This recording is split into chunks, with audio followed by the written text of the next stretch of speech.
আচ্ছা বলেন তো আল্লাহ কোথায় আছেন? এটি একটি মুশকিলের প্রশ্ন। সাধারণত লোকেরা বলে আল্লাহ সব জায়গায় আছে। এই কথা, এই জবাব সঠিক নয়। আকীদা সাফ হতে হবে। আল্লাহ সব জায়গায় আছে এই কথা সঠিক নয়। যদি আল্লাহ সব জায়গায় থাকেন তাহলে দুনিয়ার সব জায়গা ভালো না, কিছু কিছু খারাপ আছে। তাহলে খারাপ জায়গায়ও থাকতে হয়। নাউযুবিল্লাহ বলেন। আল্লাহ কোথায় আছে এই প্রশ্ন আল্লাহরই করি। সওয়ালে মুকদ্দারের জবাব, পৃথিবীর মানুষ আল্লাহকে প্রশ্ন করবে তুমি কোথায় আছো। রব্বুল আলামিন প্রশ্ন করার আগে জবাব দিয়ে দিয়েছেন, আর রাহমানু আলাল আরশি ইসতাওয়া। আল্লাহ পাক আরশে আজিমে আছেন। কোথায় আছেন বলে এক আঙ্গুল আকাশের দিকে উঁচু করে বলেন আল্লাহ কোথায় আছেন? আরশে আজিমে আছেন। সুবহানাল্লাহ।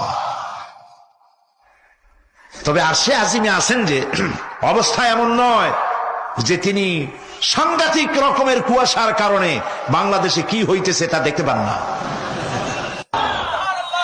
সে আল্লাহ রাব্বুল আলামিন সব কথা পরিষ্কার করে বলেছেন আমি তোমার ঘাড়ের কাছে। তার মানে আল্লাহর ইলম, তার নজর, তার সামা এবং তার বসর, তার দেখা, তার শোনা, তার ইলম সবটা আমাকে ঘিরে আছে, আমি তার বাইরে নাই।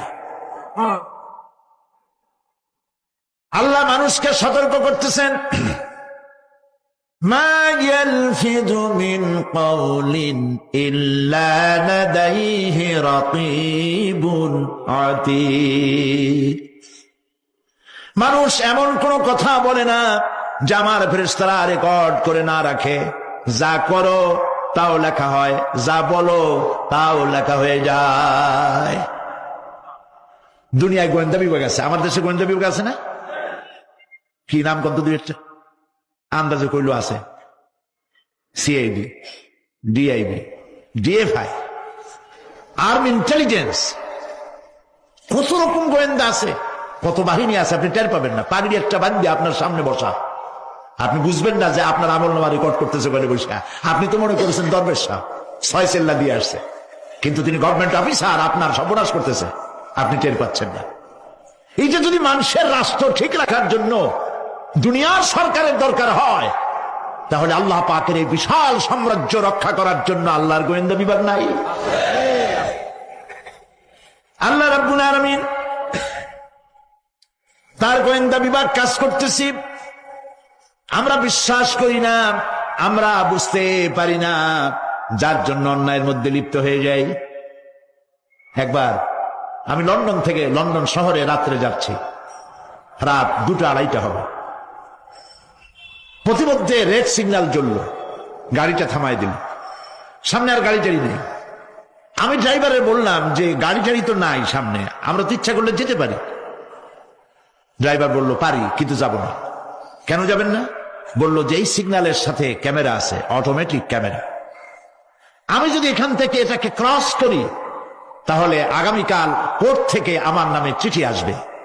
রাত 2:45, এই রঙের গাড়ি, এত নাম্বার গাড়ি, এবং আপনার চেহারা শরীফ এই, আপনি রাত 2:45 সময় রেড সিগন্যাল অমুক এলাকা থেকে ক্রস করেছেন, মেহরবানি করে কোর্টে আসেন আর জরিমানা দিয়ে যান। এই লোকটি এইখানে ক্যামেরা আছে এটা চোখে দেখছে, সেই জন্য বিশ্বাস করলো। কিন্তু এই ক্যামেরায় স্ন্যাপ নেওয়ার জন্য কোনো ক্যামেরা ম্যান নাই, অথচ গাড়ি ক্রস করলেই, ওভার স্পিড করলেই ছবি তুলে ফেলবে। এই বুদ্ধিটা কে দিছেন? যিনি এই বুদ্ধিটা দিলেন তার কাছে এমন কোন বুদ্ধি নাই যে আপনার আমার অনবরত অটোমেটিক ক্যামেরা দিয়ে জীবনের সব কিছু আমাদের ধরে রাখে, এরকম কোন ক্যামেরা থাকতে পারে না? পারে কিনা? কিন্তু আমাদের কপাল খারাপ। ওই যে সিগারেট, সিগারেটের প্যাকেটে লেখা আছে সংবিধিবদ্ধ সতর্কীকরণ, ধূমপান স্বাস্থ্যের জন্য ক্ষতিকর। প্যাকেটে লেখা আছে, হাতের মুঠায় ধরিয়া সিগারেট ধরে টান মারিয়া উপরে ফু দিয়া তাকায় দেখে ফু যায় কদ্দুর। ওইখানে ক্যামেরার সাথে কোন মানুষ নাই, ক্যামেরা আছে তাই বিশ্বাস করে। কিন্তু আল্লাহর ক্যামেরাগুলি চোখে দেখে না। ওখানে যেমন রেড বর্ডার আছে, আল্লাহ রাব্বুল আলামিন জীবনের প্রত্যেকটি মোড়ে মোড়ে রেড বর্ডার লাগাই দিয়েছেন। জেনা করো না, একটি রেড সিগন্যাল। মদ পান করো না, আরেকটি রেড সিগন্যাল। মিথ্যা কথা বলো না, আরেকটি রেড সিগন্যাল। অহংকার করো না, আরেকটি রেড সিগন্যাল। বউকে বেপর্দা করো না, আরেকটি রেড সিগন্যাল। সুদ খেও না, ঘুষ খেও না, আরেকটি রেড সিগন্যাল।